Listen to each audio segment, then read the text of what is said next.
what I'd like you all to do, and you can know each other, is to pair up with someone you don't know right now for a brief exercise. I want and okay, I'll just get maybe you make up the numbers. No, up the front. Right then. Now, I want you to pair up with someone you don't know and for 30 seconds only talk about the good things about your club. And the more people start talking to about other things, and when I came at the end, they didn't know anything. So then after 30 seconds, you're going to swap, and the other person's going to talk about their club. And then after that, one by one, the person who's listening is going to stand up and promote the club that they were following. So, very easy. You pair up and talk about your club. Okay? That's right. Catherine, John Sherry, David. Doesn't matter. And really, thanks for going there. I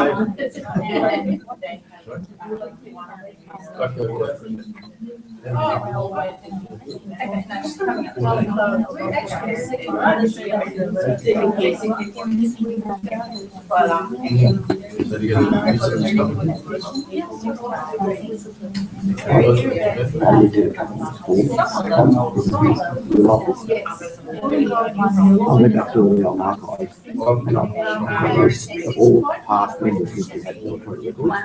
So either the ones who left the club, they're still in postmasters, or left the postmasters. 2007, my last 7 years, how many people do you have? Lots. We just don't have to choose. And the other thing is, I'm the inquiry person, and I've got the they've got, like their inquiry system, I've got 700 people on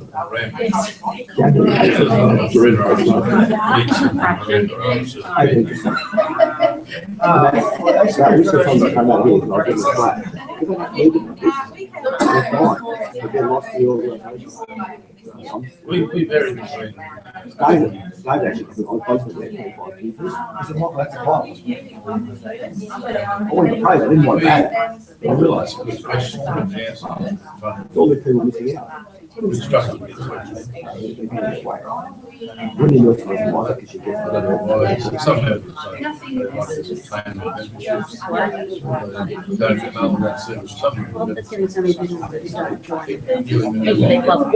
that too. There's something wrong. Well, we strongly push them about the club. I want to join them, but we're just not, we're not telling them the truth. Just saying, this is the best opportunity. Doing this club, we take too much of this.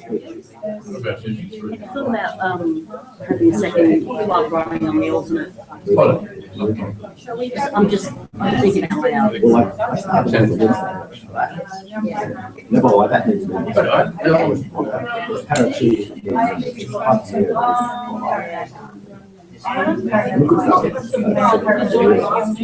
Just thinking out loud. Alternatively, you can do what some clubs do, like immigration, catches, and Canberra. They have 2 meetings a week. But not everyone goes to 2 meetings. There's 1 meeting one week, one meeting another. People don't complain about not getting Oh, yeah. Actually, I think it's the one time I went to Parramatta or Sweden. 2 times. But if you have a swap, you swap over. So Oh, we've already done that. Of course, Rick's on top of it. Set the bar really high. Well, we've done this one. Yes, I did. Oh, like, watch me. Streaming is working. It's better when the microphone. You're already there. Okay,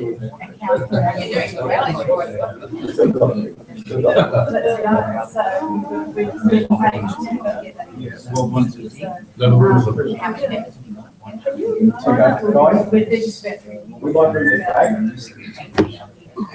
Yeah. We might bring this back as well.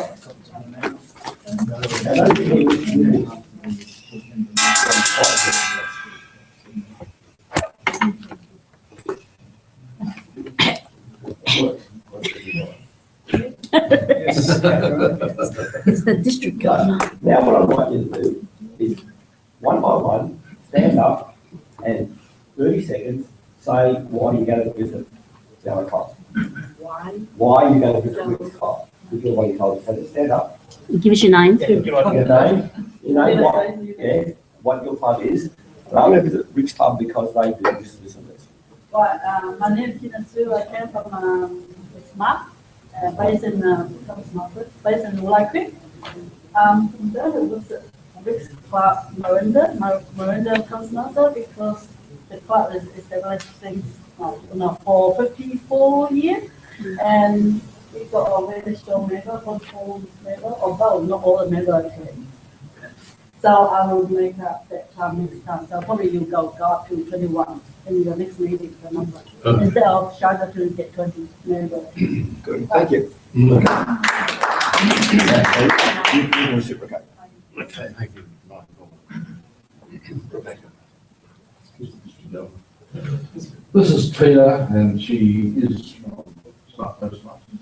And her club is a relatively new club. She's only been involved for about 12 months or so, but they have 14 members. They have visitors coming to the club. Some of the visitors will join them. So I will visit Woolai. She makes Woolai great for Smart Toastmasters. I used to and that club once before. There you are, that's 30 seconds. Thank you, Rick. Well done. Chris. Good afternoon, everybody. My name is Chris McLean. I'd like to introduce Madeline. Madeline, From what club?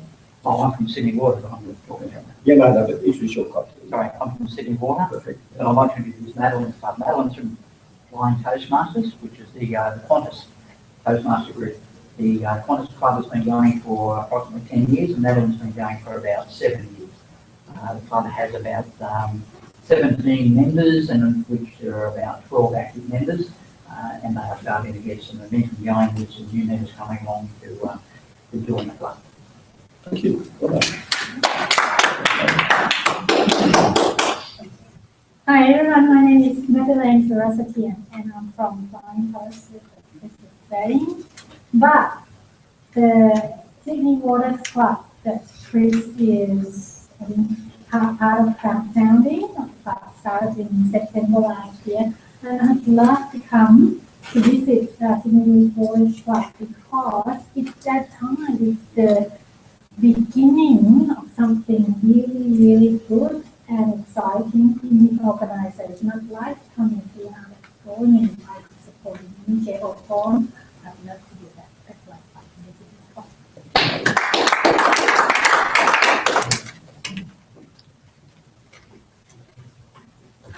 I'm from Malgala Arizona Toastmasters Club, and I would like to visit Michelle's club. Michelle is a member of the Parramatta Pioneers. It's a relatively new club, and it's young and vibrant. The club is sponsored by Parramatta Club, which is another club that Michelle is also a member of.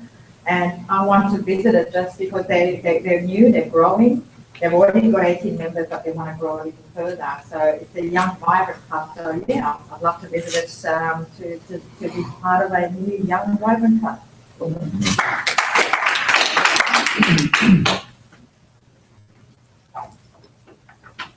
I'm Michelle Hunt from Parramatta Pioneers at Parramatta, and I really want to go to Balgowlah RSL Toastmasters Club. Apparently, it's the jewel of the North Shore, Really? and that's where the place to go on the Northern Beaches. Now, I know lots of people from the Northern Beaches, so why not go and see how they actually do Toastmasters differently to us? This club has gotten 10 DCP points for the last 10 years, so they've obviously got their act together. And from a new club's point of view, that gives us some really good way to get some really new ideas and some, just making our program even possible. So I'll be going to the Northern Beaches.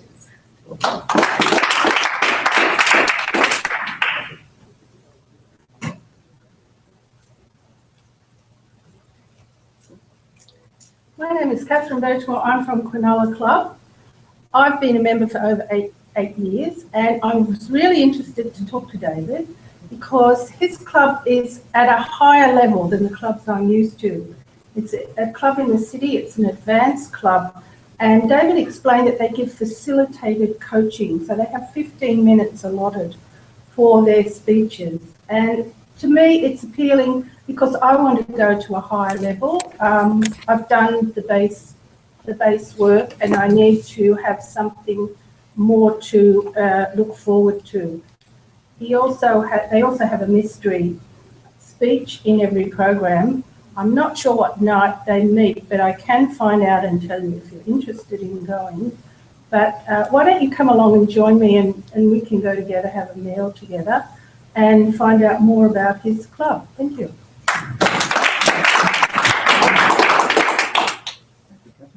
That's tomorrow night. Okay. I'm David Fisher, and Catherine's been telling me about Cronulla Club. It's one of the oldest existing clubs in our district, in Australia, in fact. It's well over 50 years old. Now, because it's so old, they've had a culture that's evolved over years and a program that's evolved over years. And apart from being wonderfully supportive and friendly, they have worked out over the years how to run a really efficient meeting. So it's going to be more dynamic, vibrant, and I invite you all to come along as well. Can't remember when it was. Wednesday, every week. Every week. That's another thing. They meet every week. So if you miss one meeting, you don't have to wait a month to get back on. I think they're on the wagon again. On track again. Something. Okay.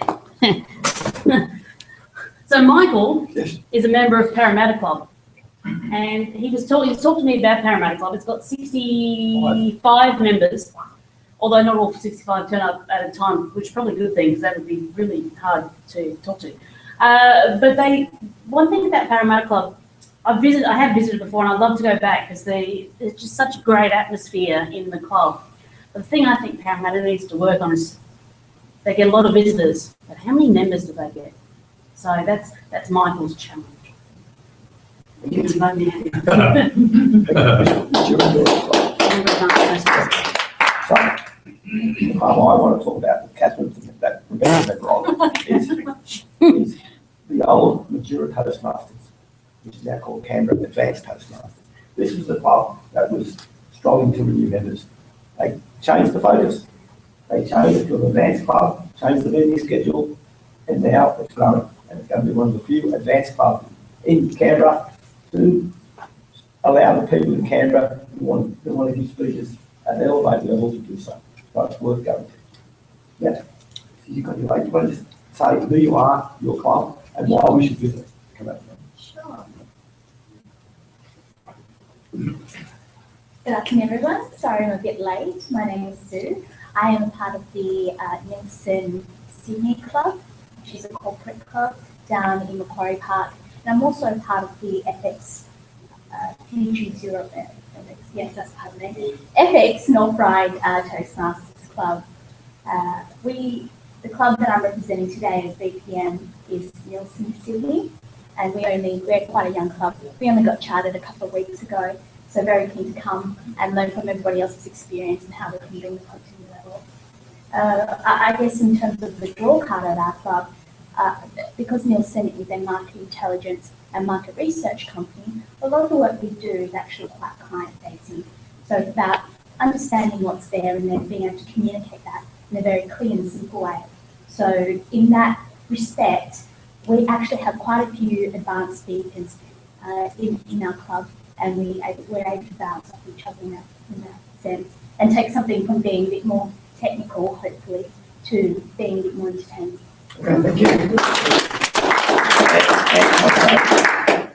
Very modest as well, because that club chartered, and I'm not actually go and check the records because they just went in to allow them to go on the contest, and they won both contests. They won both contests at the area level. How's that? Just chartered straight into the contest. Now, we hope to get a mic soon. So, how this afternoon is going to go like this, in 3 parts. The first part is how we treat an inquiry at Toastmasters. From the time you get either the email or the phone call, to the time they want to join. The second bit will be how we treat the Toastmaster when they're in the organisation. And then thirdly, if they decide to leave, how we look after them when they leave. Now this morning, we had the 3 PPRs here. And that's where we're talking about all the promotion. And the key is that we do all the promotion in the world and spend all the money to try to produce the big TV ads and everything else. But if we can't get people to join, all that is just out the door.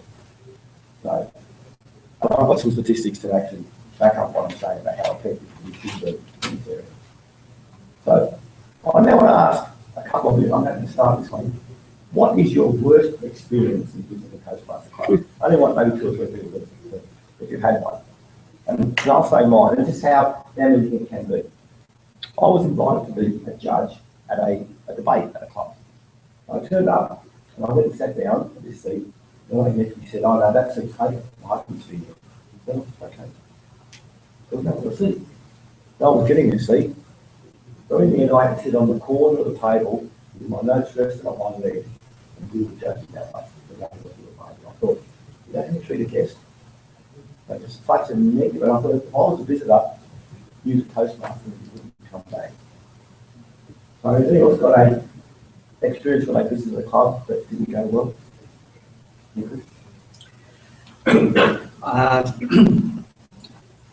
Sydney Waters Club's only been chartered since September. We have about 17 of thereabouts active members at the moment.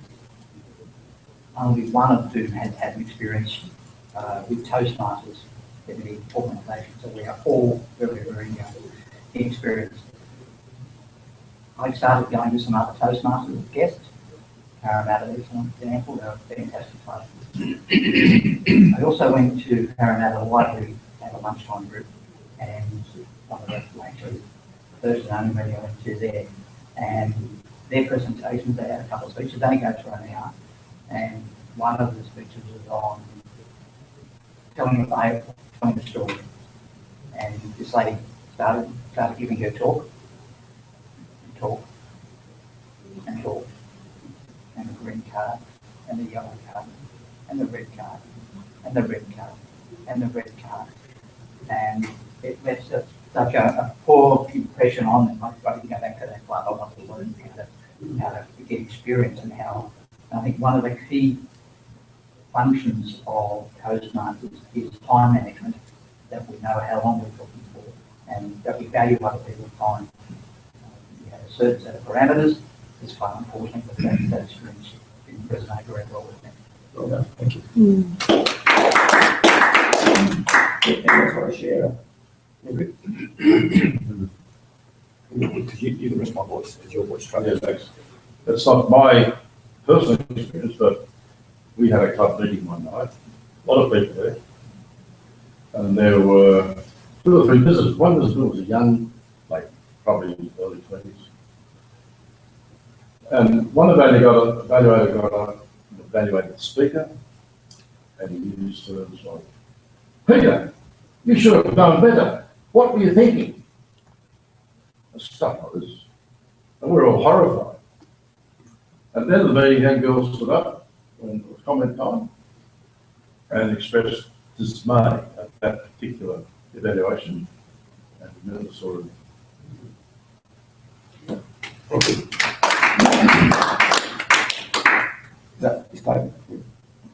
It was about 300 speeches ago, so I'm getting up 23 speeches or so. I had another really harsh evaluation at a club that I was visiting, speaking to one of the advanced members, a humorous speaking window. It was 2.5 minutes of what was wrong and what humour is and how it could have been humorous and that. And the last sentence was apart from that, it was a good speech. Oh. That knocked me off my horse after 20 or 30 speeches. So let alone if we're a new member, just on the icebreaker or 3 or 4 speeches, and you get an evaluation like that, where people will just turn you away. So it's not popular. Thank you. It's most important that the guest experience is the best experience possible. Now, I'd like to do, I'm going to do 3 brainstorming sessions here. So, first up, I'm going to describe. Yeah, I'm getting up. Describe the business. Apparently. One of the things you should do around receiving either an inquiry, whether someone comes and wants to join the club, just throw at me the good things that one should do. How you want to be treated? Respond quickly to the inquiry. The one guy A guy that won the district humorous contest, he said he only joined because I rang him back in 30 minutes. I never used to ring back quickly. For some reason, I rang him back quickly. But that was the prop to get him to join. Yeah, to respond quickly. Be friendly. Very friendly. Very helpful. Even on the phone, like, Yeah. even in your email, you can still have that, shine through. Yeah, I just had that before we come to you. But when people make an inquiry or they ring up or when they get email, they are scared out of their minds that this is the last thing they want to do. And there must be every bit of courage possible to make that phone call and then looking for a back door to escape. And you just can't give it to them because they don't want to do this. This is terrifying. That's the biggest fear ever. And so you've got to be so friendly and welcoming to make sure that they come. I'm just being helpful so that when they ring up, as you say, often you don't know what emotion is going through the body. And just regarding the emails, I do get a number of emails, and interestingly enough, there's, apart from the email address, there's no phone numbers for everything. And as soon as you said email like that, you think, oh, this person doesn't want anyone to ring them. Yes, correct. So I respond, each email I will respond individually. Some clubs have prepared emails, and the receiver can tell the difference between a prepared email and a personal written email. And I think that has a large bearing on what that new person will do. Sometimes I send an email, a couple of email exchanges, and I'll ask for their phone number. And often I'll get it, and often I won't. So what do you do when you get the phone number? Call. You ring them. Most important, yeah. Right, any other? Yeah. No. Invite them to join. A lot of the time, people say, "Oh, this is the membership. This is the application form. This is everything." But sometimes person need to hear that they are being invited to join. Like I said, I'd like to come and visit the club. If I don't get an invitation, would I go? No. I don't feel I'm invited. So we need to make sure that we invite you to join as a member. I only joined Toastmasters because John Taylor said, Michael, why don't you join? I had no intention of joining. If he had said that, I wouldn't join. We wouldn't have been here today. That's it. It was something different. But yeah, a whole lot of changes. Now, whether you invite them on the first day or it's good to actually get their commitment, get them to come back a little bit, but it's good to actually say we want them to join. I think it's actually quite important for us to ensure in our very first encounters we actually have details about the meeting, about what to expect, about who they can reach out to once they get to the meeting, and essentially how the meeting proceedings are. Because a lot of people, when they do contact a club to become guests, it's actually their first time visiting a club. They don't know what to expect. There's that anxiety and fear of, not really knowing whether or not you can get out of your debt. And I think I've only quite a new member, I only joined since September last year, it isn't published. I think one of the things that I experienced as a guest is not often being told what to expect as soon as I walk through the door, and having to go and ask individual people where I should be sitting, what the meeting agenda is like, how do we move through the meeting, and what role I essentially need to play in the day. Yeah, look, I tell people, and it's also true, I tell people that their first meeting is not really a visit, because they don't know what they're coming to. When they come the second time, it's all about, what would you do if someone came into your home? You wouldn't just leave some of the rules, you'd make sure they're sat down and know what's happening, and know how to,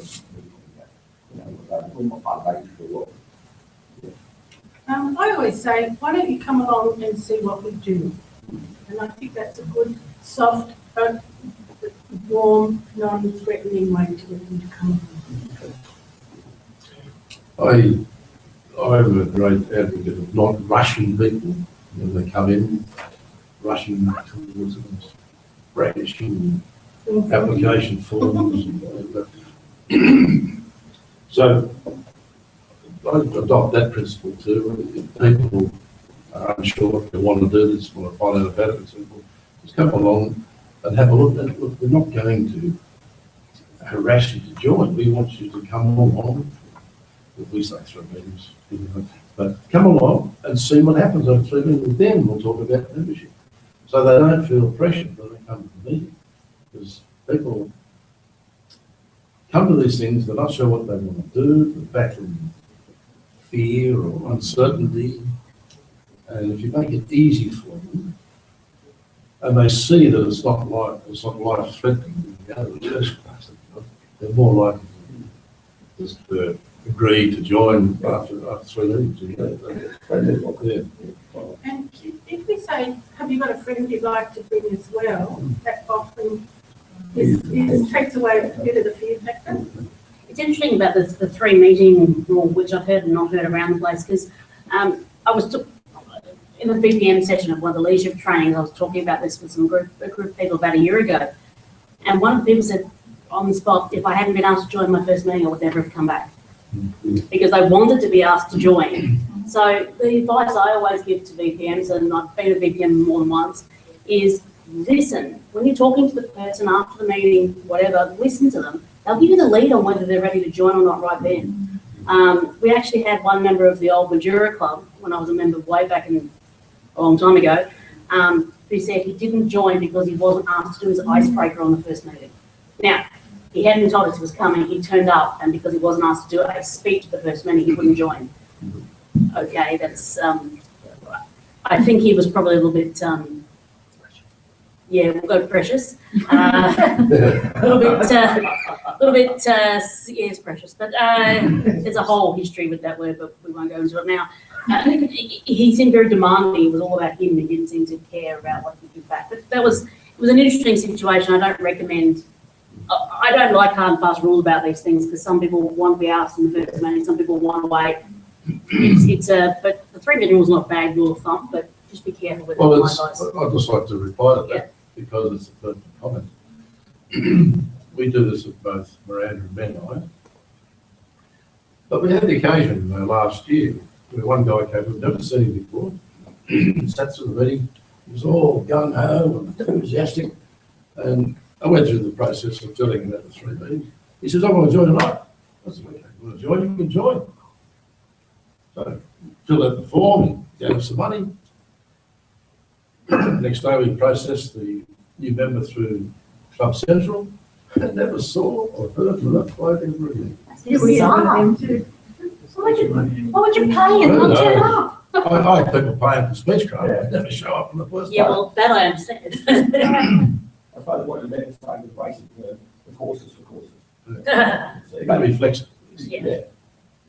Now, when you get that phone inquiry, and I'll show you some figures later on, I'm the phone contact for the Parramatta Club, and I make a point of finding out why they rang and what's their need, and I listen to them, because often we want to talk, but I want to see what they want to get out of it, what made them ring.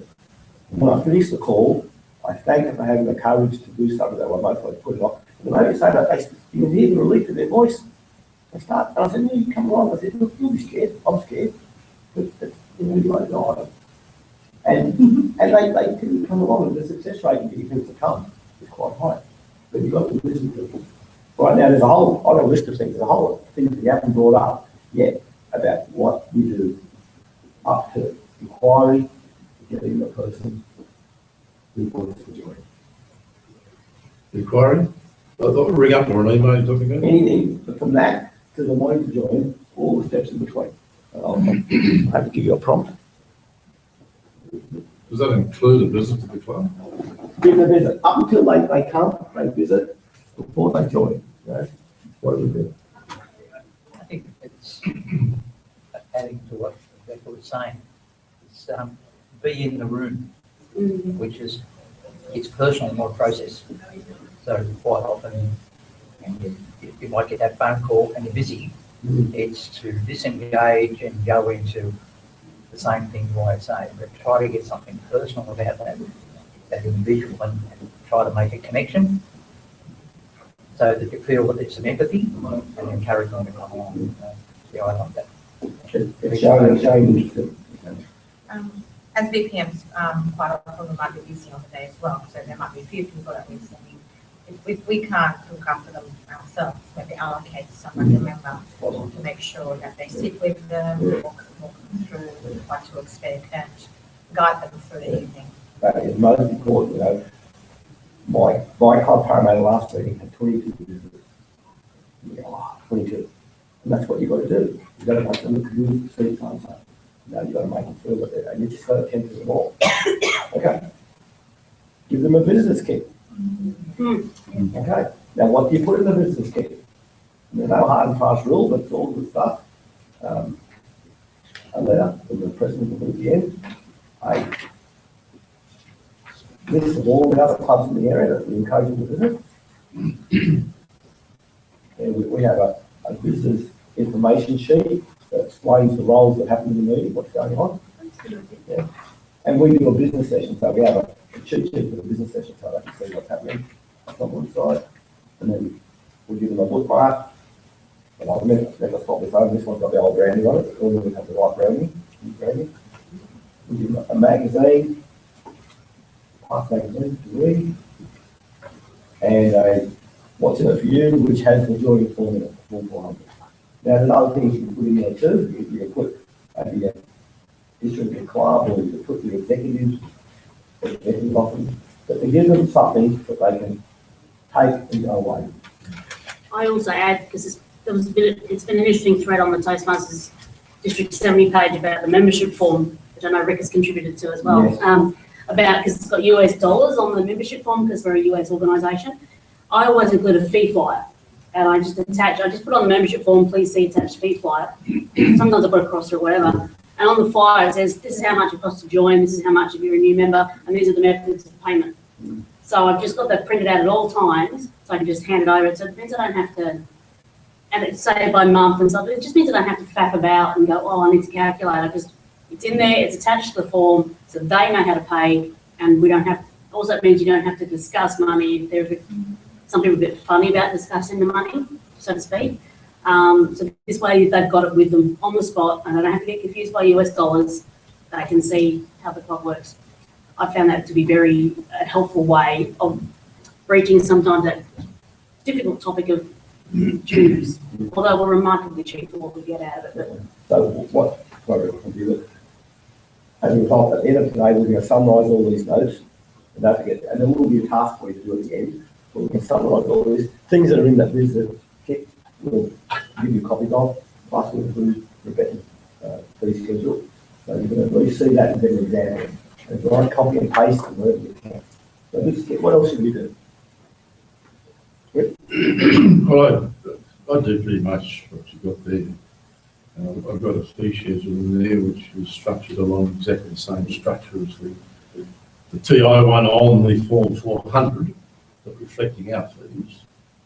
And there is a description of how the fees work. So we've got this unusual situation where a new member pays $10 per month to join the club, but the semi-annuals, all the members only pay $45 a month. I don't know what it is, that's the way it is. So there's a explanation there. But I also put a sheet in there of all the current club officers with a phone number. So if the visitor wants to contact somebody and they like one of the club officers more than the others, let's read that one if they want to. That's a good idea. Yeah, okay, no, that's good. Okay. Yeah. Invite them to give feedback at the end of the session. Right, fine. You know, they've sat in this meeting for 3 hours. They might not want to, but many times they get asked them to say something, they stand up, they get to say something, they get applauded at the end, and you can see them, they're growing. That's their applauding. They really feel appreciated. That's what I like. We offer an opportunity to get involved with tabletops if they want it. That doesn't matter. Yeah. Yeah. And it's good, by the way, don't just ask them a tabletop. If you're going to give a visit a tabletop, make sure you've got the permission first. Always, because you might first always. Exactly that point. Give him opportunity. Yeah. Yeah. One thing I like to see happen when a visit turns up, introduce them to the president of the club. Makes them feel important. This is the president of the club. And get back and quickly. Then at least you've got more visitors you can hand them over. President can talk to them against the temple. But making the president makes them feel like especially the top guy. Absolutely. Sideways a bit on that, it's important to have a president. Yes. Well, it's not. Well, we've had two, we haven't been going 6 months, we've had two so far, we don't have one now. So do we need to backfill that role? Or coming May, there's elections anyway, so. Look, if the guys are there, you should have a president. Some guys are there. Can be the VP. I mean, a club has to have 3 officers. They've got to have a president, a vice president, can be any vice president, and they've got to have a secretary. Those 3 people have to be with them. So as long as you've got one vice president, the president can be the vice president as well. You've got to have a president, a secretary, and at least one vice president, and they're all different. And we should have presidents, otherwise who needs to be the chief? So the VPE can be one of The VP can, but you've got to have at least another vice president, leadership, or PR. Which just makes sense from a lot of reasons. Giving a visitor a name tag or something, so the members talk to them. Can I, now, this is one of the things we're going to give you. Rebecca, what's the key? Oh, here we go, control it. A function at 4. Function at 4. Do you want to just go over there and I'll do it? Where is it now? What'd you do? Can you describe the levels of No, No. I'm a bad scribe. There you go. Is that what you wanted, Michael? I've something else on the screen, but I'll come to it, thank you. Okay. We're technologically really on top of things here. This is a, pick names, that's a and we'll give you this as well. This is a pre-formatted sheet with the borders all worked out. If you know you've got visitors coming, type their names in there, have them all printed off and chopped up, and when they turn up, you've got to see their face when you give them a business tag with their name on it and their surname. They go, wow, I feel really special. It's a little bit of paper, you know, it's like a credit card, it's all business paper, but it has such an impact. So we'll make it fun with videos. Would you be able to make a soft copy so that we can? We'll send this to you. We'll send this to you electronically, and you just change the name. Okay, and it stands out. You can see the first name very clearly. Hi, Margaret. Hello, Bill. It's designed to fit into the normal clippy. Yeah, the little plastic thing with the slide in, stop it up. And it could be doing it in colour, it looks better. So a business tag, that is really important. Anything else? Let me just check my cheat sheet. Ask what they're looking for. Okay, right. So they've come to the meeting. Of course, they're not going to join the first day, and they leave. Then what do you do? They're going to be, and then they're gone. What do you do? I think before they leave, we need to open an invitation for them to either come back next time or to see whether they're interested in joining. It's opening that up to make them feel to come back. I specifically say, thanks for coming. Will you come back again? We really could. And okay. And you can ask them, most people say yes. So ask them to come back. Most important. Visitor book. Business book, so you've got the contact details. Now, when I get the email inquiries, and I'll show you the Parramatta list, it's a little bit embarrassing. I'll show you the list of inquiries we get, but definitely their email, their name, their email address, and their mobile. 3 bits of information you need. Because on the business book, if I want to come in advance, do that and have it ready. Most important. Yeah. But when you decide a business book, makes them feel like they're part of the history of the club. If they're signing this book, it's going to be kept. Their name. You can go back to a club with an old business book and you flip back, go back 10 years. I know that person, it's quite interesting. Well, I was here, I didn't realise, you know. The late Ted McNess, when he was at Miranda RSL, he was in the business book, and I said, Ted, what were you doing on the 20th so I've got no idea. But you should, you're at this very club. That's how in the book. And that was a laugh. But, yeah, this is the book. Okay, so they've been, you've invited them back, and they leave. And then what happens? Contact them again. A follow-up, either an email or something. Thanks for coming, but you've got to give, because don't forget, these guys are scared. They've just seen a club and they've been wowed, and they think, I can't do this. I'm nowhere near as good as these people. So you blow them out of the water, and they're thinking, that's what I thought. When I first turned up, I thought, I'm never going to be as good as these people. So they're scared, they get out that door, and all they want to do is run out and never come back. So invite them to come back. And for the meeting, the next meeting, send them a little follow-up, maybe a text or another email, hopefully we see you tomorrow. And most people will respond, and then they will come back. Okay? We left everything off. Just a something else I put in to ours is a little survey. Now, we drew the survey up ourselves. The purpose of the survey is to get all the details, address, everything. Phone numbers, email. Rick, And can you send that survey to us, by the way? yeah. And at the bottom, I just asked 4 basic questions. So you're interested in communication, I'm interested in leadership, etc. And the purpose of the survey is to get their details. And it's interesting to see what they tick. And we've been doing this now for some years, and both men and Miranda. And over all that time, there's only one person that I know of that refused to fill that out. But we've got all this important information. So that makes it very easy. Well, I'm often in a visitor book, I haven't got the room to put all that stuff. Okay, so Rick, to send that, emails to Ruth, and we'll add that in what we give. Yep. RVP actually includes some of these things that will come on when you get the weekly skill, the motivation skill, and then encouragement to sign up for different roles and more individual skill. And so that I find that's really helpful because that serves as a reminder that another meeting is coming up and there's another opportunity to attend that meeting. Yes, or as a member. Include on the email we should use for the next meeting. Our club is a corporate club, and we try to take, we have an internal Yammer, social networking. So we try to remember to take a photo in the meeting, and then we pop it up on the Yammer, and then we have another great meeting today or something, just to acknowledge, firstly, there's a meeting coming up, we had the meeting, there's another meeting coming along, and the photo and 20 different people in the photo. So it shows engagement, it shows presence, and there's activity. And it's pretty much real time, the current case. Oh yes, from that meeting, so today put it up.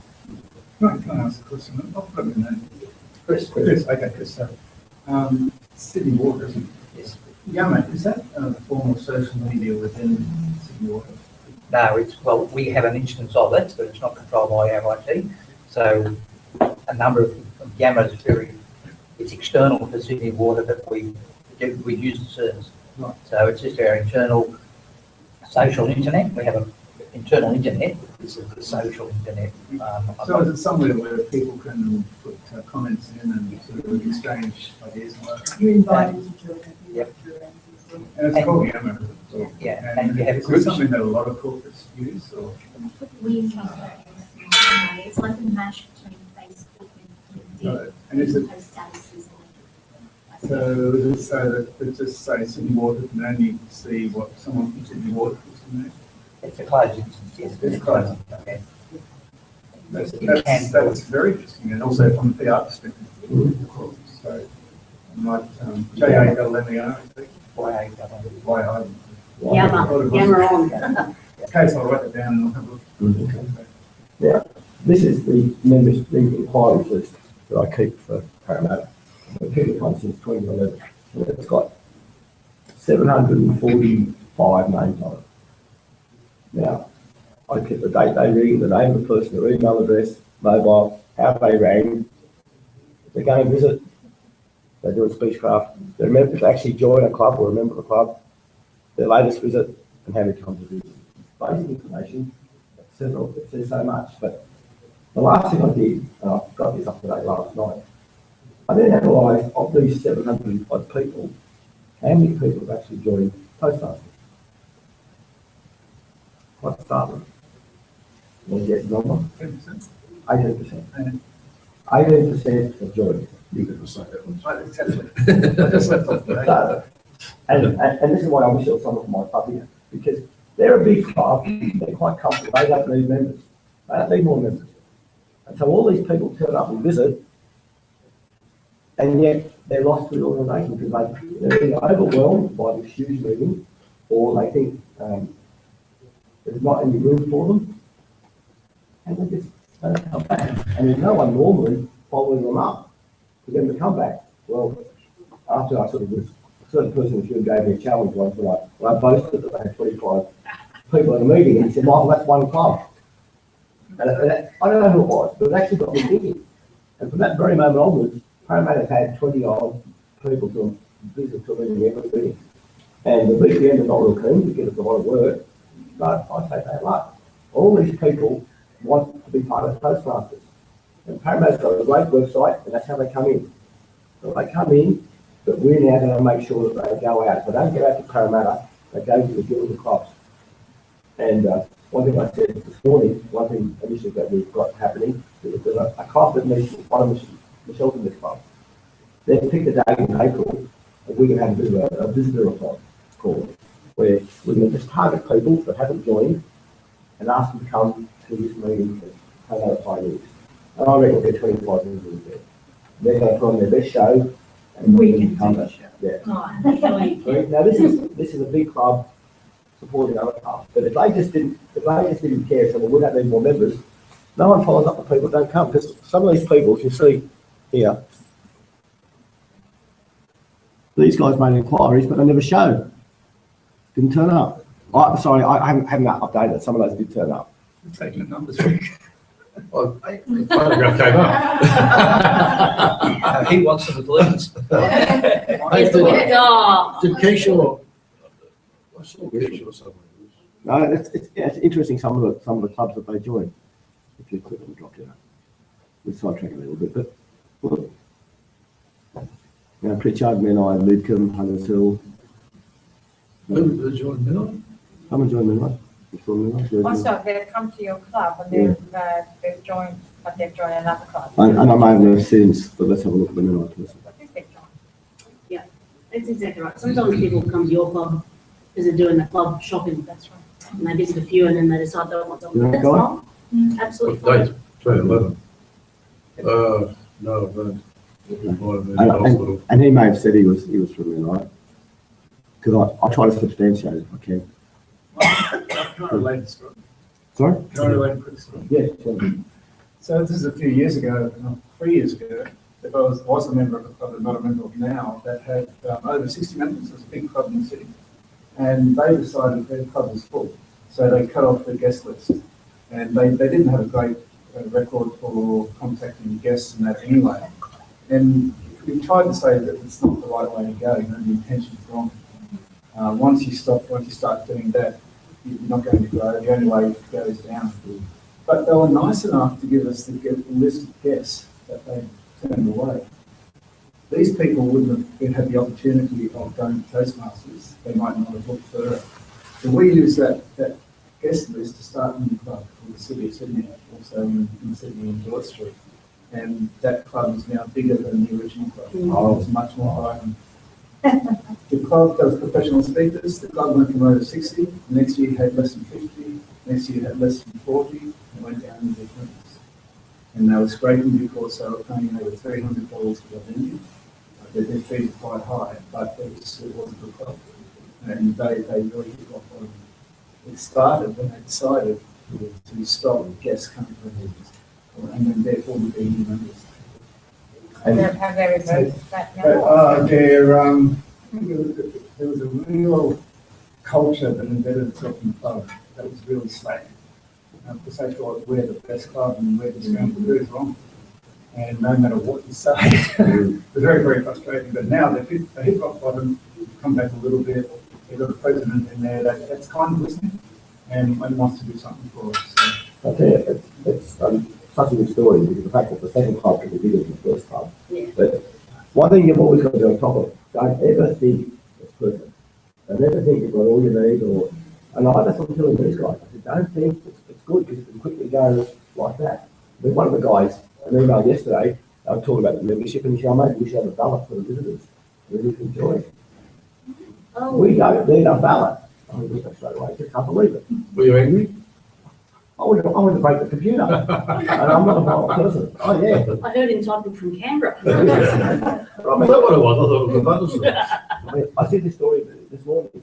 I know a lady who said to me, if it wasn't for Toastmasters, she would commit suicide. And you don't know the person you turn away, what's happening in their life, and the benefit they're going to get out of this. And every person, you've got to treat them with gold, and do whatever you can to get them to joy. Yeah. Okay, so reckon we've missed anything in how to treat a guest? My number one rule is treat a guest like they've come into your home. And if you do that, they drink beer, but if you do that, they want to come back. And something I picked up from a guy called Damien, who never used to do this, but I saw what Damien does. He used to say hello to everyone. And when I was president of Parramatta, I thought, I'm going to do that. I've never stopped doing it since. I say hello to everyone when they come, and no one leaves without me saying goodbye. That's the rule I've made for myself. Now, if you can take that back to your own club, that no one comes or goes without you saying hello to them and invite them, they'll really feel part of it. And you say, look, I want you to come back. And the reason why they're getting so many visitors is because that's the level of attention that we're getting. Now, okay, we get a lot of guests, but this is what we're all about. We need members to make the organisation vibrant. Michael, when you're doing that for a while, you start to get the reputation that the members matter, guests matter, and people just come from hearing. Look, and sometimes you've got to be a little bit brazen. I was the VPM at Parramatta a couple of years ago, and that's a club that we see out every year. And just one morning we hadn't got a member in November. And then the 8 we had to run a member. And I said to Linda, Linda, we're signing our first member today. No, good. There's one small problem. The person doesn't know it yet. And I was like, and this lady was going to be there. I gave her the formal hug and I said, you've just got to sign it. You've been in that club, you have to sign. Now, I wouldn't do that with anyone, but I did it with her. She had the form, and the face she pulled, I've never seen anyone grimace. You would have thought I was twisting her arm. As she's signing, she was grimacing. But she said to me afterwards, Michael, I'm glad you pushed me. You have to push me, I wouldn't join it. And this is what I got out of it. But you got to take the right action, sometimes, you know. You tend to be a little bit too softly. When you do that with everyone, then that's what goes on. I just knew that this lady was up for it, and that's what it would take to get it as well. If no one took a stand, and there's another fella, that same year at VPM, come the last meeting, we had all the other goals. We've got 10 out of 10 for like 12 years or something, and we're missing one member, and we had one meeting to go. So I don't want to be the guy that screws this up. So I just rang our speechcraft and beat a few times. I said, Rob, conversation with him. I said, Rob, I want you to join our club. And he said, Okay. yes, I would. He joined. And then 6 months later, he had to give the eulogy at his mother-in-law's funeral. And I gave tips that morning. And that evening, I got a text from him and he said, Michael, I know it. I couldn't have done this without Toastmasters. So whilst my drive for him to join was the DCP, I wanted to join anyway. but he didn't say something about the numbers, but I would have got him to join anyway. But that just accelerated it, and that's what he got out of it. So you're impacting people's lives by getting them to join. But don't feel that you can't be a little bit more forceful. You can do it. Okay, go on. That's a quick story. We had a lady, Toastmaster from New Zealand, rock up to one of our club meetings, and she made a phone call and said, "Yeah, come on." She was argumentative for the meeting. And at the end of the meeting, as we normally do, ask for comments from their visitors. And she got up and she berated us. And they said, I even looked through the visitors book. And someone written there, thank God, that's over. And I thought, well, it's a big comment. And so anyway, she left and never heard of it again. So I got the visitors book and I looked through it. There were, sure enough, there was a comment there that said, thank God that's over. But the person was a speechcraft. And he was a nervous speechcraft throughout the course. And for whatever reason, he had to come into the club and do his graduation speech. And he was in front of 30 people. And I can understand him saying, thank God that was over. It wasn't written in the way that woman thought about it. So it's funny little things to happen. People can misunderstand.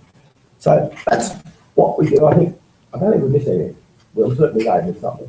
But that's the crux of it. If you did that to every visitor, the visitors that turn up, we want to join and they're going to stay. Yeah. We'll have a break in about 20 minutes. But this next session is a little bit easier. Now, you guys are the VPM, you're not the VPE, you don't do the program, but I think everyone's responsible in the club to make sure the club is working effectively. And I'm not afraid to say that something's not right. But when a person joins, what now, another brainstorming session, what are the things you should do the moment the person agrees to join? Right through to when they choose membership. Oh, get a mentor straight away. Yep, assign a mentor. About just throw these at me. Most important thing, because don't forget, this. So what stage are you talking about? From the moment they want to join. They haven't joined, but they want to join. They haven't joined, complete the form 400, give it to them, okay? Yeah. So, okay, but that's part of it. So the very next step, you're talking? All the steps in between, but when you've got full 400, your name leads the organisation. What all the good things you can have to give that person great experience. One is to get a mentor, but that would be the first thing. Well, there's something else that goes before that. Including a few things, yeah. The very first thing that should happen, that somebody, whether it's the VPM or the treasurer or whoever, that night or the next day, process that membership through Club Central. And when you do that, the new member will get some kind of an email receipt from TI, and they know that it's been done. Don't leave it for a couple of weeks. Absolutely. So if you do it the next day, the way the new member kit system is working out, you'll have your new member kit before the next meeting. Yeah. If it's a fortnightly meeting. Even if it's a weekly meeting, I once did that and I had the membership kit in 2 days. Excellent. Okay. Yeah. So that's the first thing. Now, it comes back to that. Many people like the renewal periods at the end of March and the end of September. If someone joins in the middle of March, I'll wait till the end of September. No, they should go in straight away. They remember. I put them in immediately. That's the information I've got on my fee schedule in the business. Yes. Right? So what I do with people that join in March or September, I say, well, this is your joining fee. This is your monthly fee, which is $7.50. But we're just about to ask for semi-annuals for the next 6 months. And I don't want to come back to you again and ask you for money next week. So I'm asking for an extra $45 on top of that. You pay all that, you pay for this month and the next 6 months. Job done. And by doing that, you get an extra point or something. The district gets such a point of you. Yeah, About the points. Yeah. but look, there is a benefit because every member you put on, the district does get a payment back to America in every payment period. So it is beneficial, but they should join because they're joined. You've got their money, the legal, I mean, if you don't touch their money, you're almost going to be stealing. You've got the money. Well, that's right. That's why I say process the thing straight away. Okay, now who's sorry? To Rick's point, Your name, sorry? Sue, sorry, my name is Sue. To Rick's point, I think it's not right to actually have a stock of CC members and members. So as soon as someone puts in their form, pays the dues, they get a supplement with them straight away without waiting to be processed. We've got And that. yeah, and so when the manuals come in from You- TI, you replace it. Just replace it. we just replace it.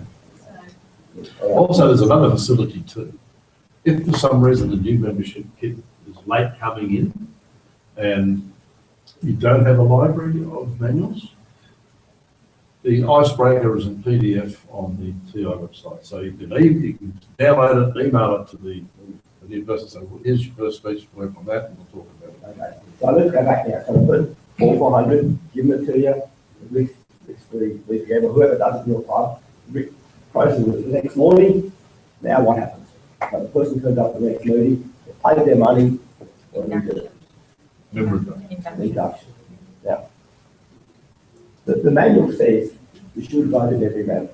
It says very clearly, it says you should vote in every member. It used to say, I can still vote, this is mandatory. It still is. Still is. This is not optional, this is mandatory to vote in every member. If we're part of a club and you invite to come in, so it makes the person feel that they're being included. So you should vote in, if you don't vote in your members, start doing it. Every new member votes them in. How do you guys do it? Okay, well, this is what I've modified, but and we'll make this available to you. There's an induction ceremony. How many things do you have open, Michael? Too many.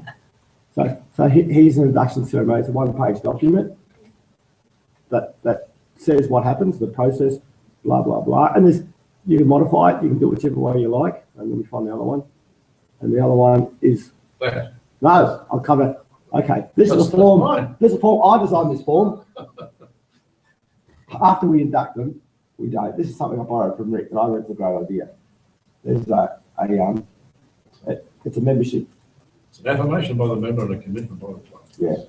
That used to be, that's an old one. Used to be around. So we might get your latest membership certificate or whatever you call it. Is that a membership certificate you call that? Or is that something different? No, that's not. Oh, well. You do a membership certificate as well too, don't you? Yeah, that is a modified membership certificate. What's not there is a logo and the guy's name and stuff. And the date, the month that you want to do. Here's a new member pledge, and you can take that as well. And so the new member says, you know, I pretty much promise to attend meetings, do this. But I like the idea of giving them a new member certificate. Who's got a new? It's an actual. I'm not sure you guys had it. Yeah, we do, but it's not that form. It's a different form. That's a modified version. Okay. Then you got the community send me your new member certificate. Okay. Actually, it's really as well. Because when you give them the new member kit, if you give them a certificate signed by the president or whatever, they actually feel part of it. It's just something you print off. Okay. So you induct them, and the way we do it is the president will say now time to induct someone. They call the visitor who's been invited to join the club. They get the sergeant up to take them out, and take only 5 minutes. Take them out of the room. Someone moves and seconds the motion. All those in favour, everyone says aye. And then the guy comes back into the room. Everyone stands and gives this person a standing ovation. And you just see like an artist in the room. They're just glowing. And they walk back to the room. Then they get given their manual. They get their sponsor gets recognised. The mentor gets recognised. And they get to address the club. They say the pledge. And they get to address the club for the first time. So do they do all the members voting in without that member in the room? Yeah, they're out of it. And it's always a formality just to be polite, in case someone wants to say something good. But it never happens. So you just take them out of the room and they just come back. It's not awkward. Just take the book. But the sight of having them come back in the room with everyone standing. Acting death. Yeah. So whoever takes them out obviously stays there with them. Someone there's any shot, they say bring it back in, so you just work the system out. That's a value-added thing, actually. But it really makes you feel so special. And then you must let them speak for the first time.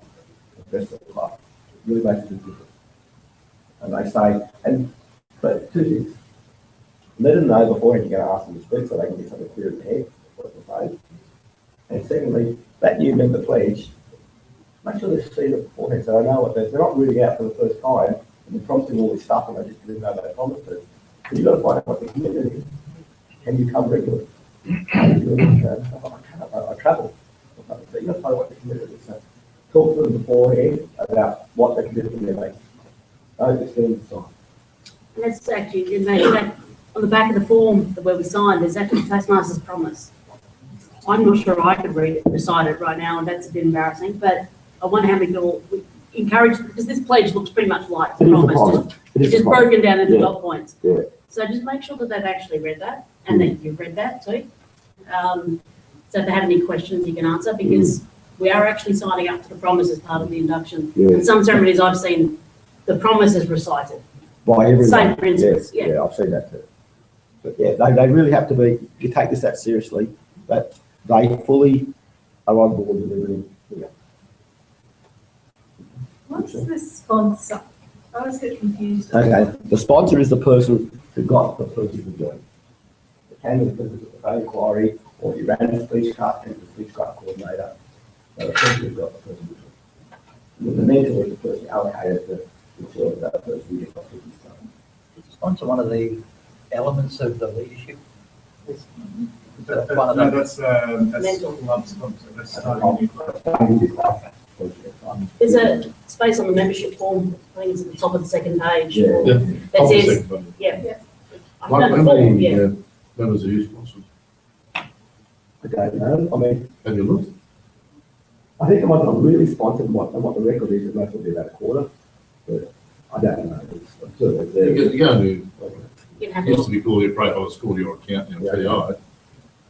Last time I looked, I had about 130. I'm sure I don't know that many. I should have. Well, you probably do. I probably do. Yeah. Okay. Okay. you look at the conversation at work. Yeah. Well, you're on the budget. These two compete a lot about this sort of thing.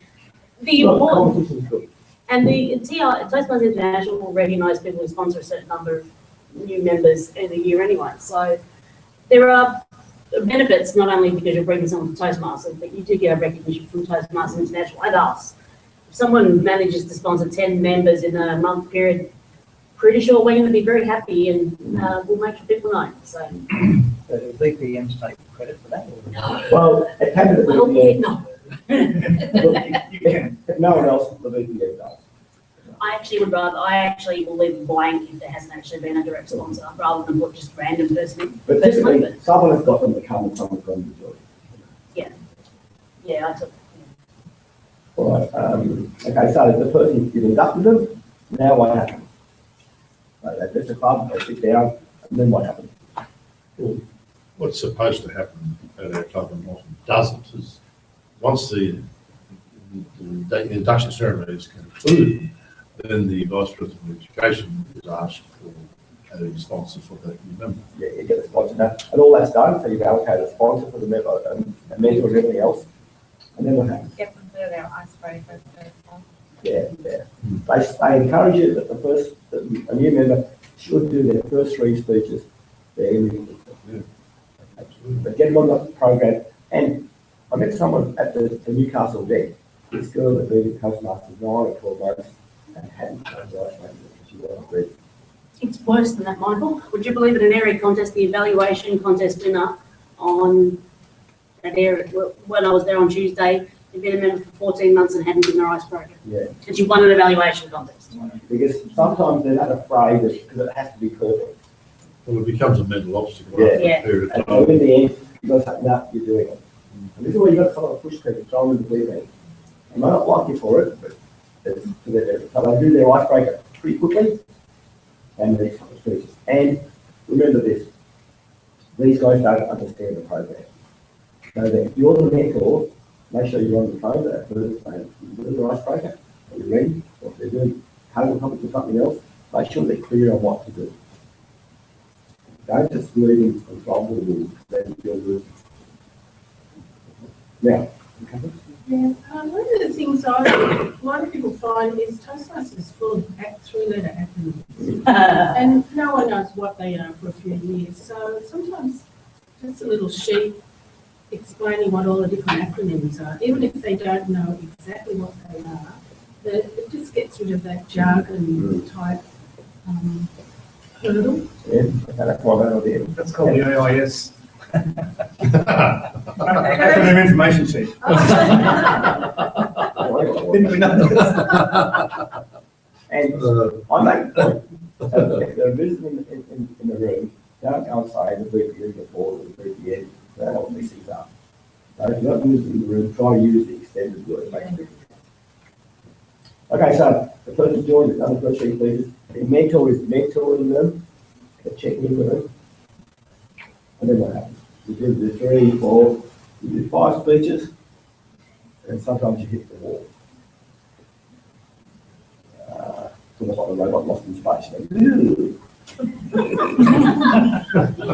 do that again. Camera. Now, I got when we were at mid-year training, New Zealand have this thing I've not seen before. They have what they call a retention survey. So when someone hits the halfway mark, they give this person a survey to do to reevaluate their goals and what they're doing. Now, I thought I had it. I've asked if I can do it to this but we'll include that in this package of information. I give them a retention survey halfway through. And then what happens? So boom, then they come to their 9th speech, and they do their 10th speech. Oh, sorry. I'm sorry, Michael. Yeah. I actually, because I'm so new to Toastmasters, I actually can't really envision what that stage is like. So why did you all start becoming disengaged by speeches? Is it because typically they feel like they've broken through the beginners and they don't really know where to try the rest of their speaking development, or are there other reasons behind that?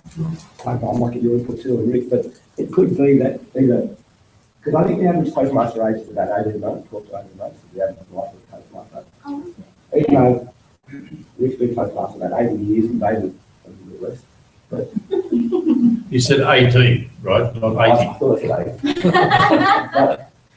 So that skews the averages. But I think either they get the initial burst of skills, I think they need, but they're not being given any challenges.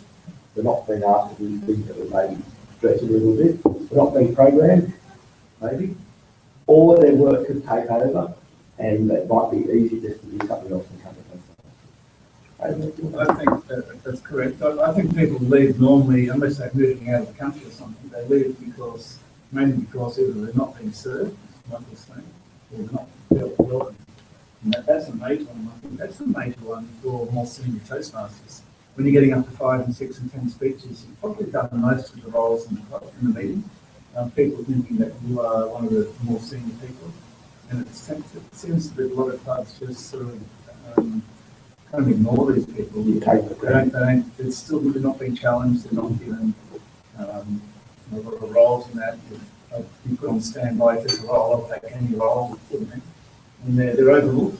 I've seen that right there. Yeah. When you do your programming, and this is, I mean, my home club stuff is this too, there should be a rotation roster for season.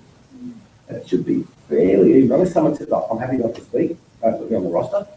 There should be rotations. It should be fairly even. No one should wait 9 months to do a speech. And yet there are people there that come and say, I haven't spoken for 9 months. So how does that happen? So you've got to make sure they're included and have social events, have things that make them feel part of it. They're part of a family. One thing I'd like to mention is, particularly with visitors, I'd like at our club or at any club is not just the VPE or the whatever else the VPN talking to the visitors, but everyone in the room can go up to the visitors and chatting to them. Make them feel so welcome. They're getting not bombarded, but they're getting a lot of people showing interest in them. Kind of a good thing when people are coming and talking to you. Why do you come? What do you do for a living? How do you find it? Do you understand what's going on? What's that speech good? You know? They're fine to go home. Anything. Just get talking to them. But everyone should. Every person is responsible. Okay, so we've got this. Does that sort of answer your question? Yeah. I guess I personally haven't experienced it yet, being a newer member, and in both clubs we have quite experienced members also, people moving beyond their system manuals into different manuals, so they're quite engaged. So I was just trying to get an understanding of what actually happens in the club. Well, you can help by making sure you don't leave like 5 weeks. Never say you try, but you always say you will. But look, they get 9, then you do your 10th speech. And you get your common communicator. You really want to make a big thing when someone does their 10th speech. Get them up on stage, a bit of pomp ceremony, really recognise them. And that reminded me. I forgot. I like new members to get one of these badges. A new member badge. They cost $10, $12, whatever it is. And you wear it when you come to meetings. The business makes you laugh for a start. And everyone should have one. So if your club, they turn up within a week of ordering, you order them on the you don't have bill, we'll show you, we'll put them in. But everyone should get a badge. You can't afford it, buy them yourself. $12. When you're wondering. Yeah, why don't they? Now, my club came over, they've got the ball there. They used to do a little plastic thing. And then when they got their 10th speech, they'd give them one of these. Well, so that's what that's now.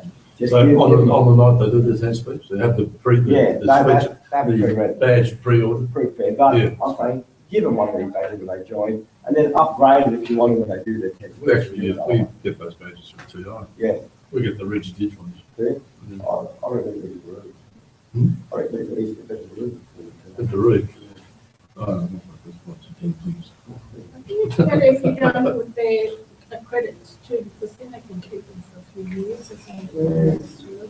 Look, they're that cheap. Can you still get the attachments? No, No. change, it's now just free long. So anyway, go for the day. So you've done the 10 speeches, recognise them. And then you can advance the meetings. Then we'll have, and this is where people can go and play with. So you've got to challenge, what should I ask you guys? What should you do to keep someone's interest? I redid my CC before I did my advanced manuals because I didn't, with everything else that was going on in my world. But I think people aren't often, I know a lot of people who've been in Toastmasters for a long period of time, you don't even realise you can redo your CC. You know, so sometimes just say, because the advanced manuals are much harder, and you can get so much more confidence just by going through and redo it, because it's about redoing speeches and it's your personal choice. And sometimes just by saying, you know, you can have an advanced manual or you can get you another CC manual, you know, whichever you prefer to do to keep going. Okay, so you give them a CC manual as well, because that's why you do it. I'm going to do it later on, I don't know.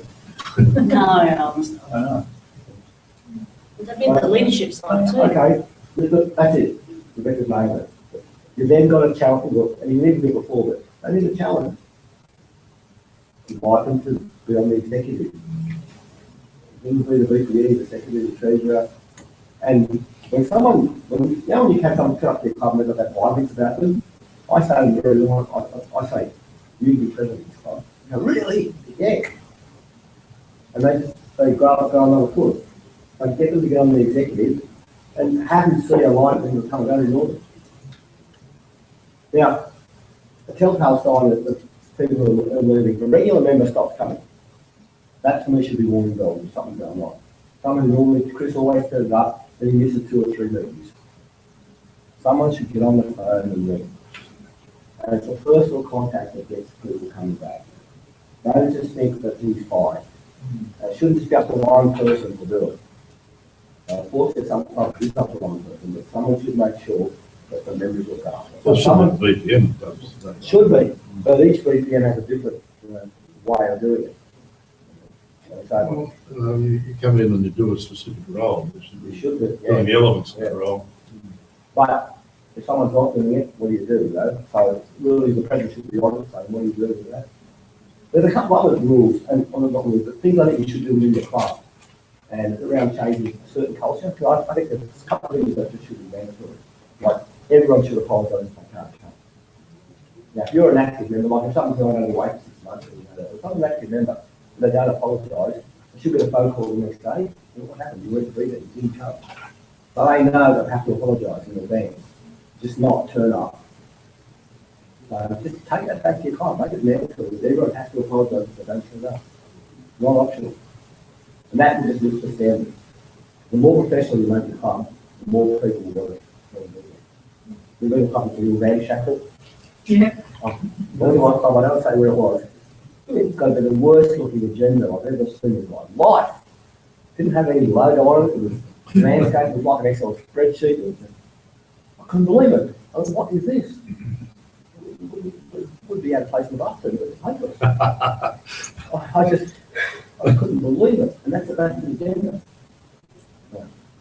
Something that's important is the ceremony.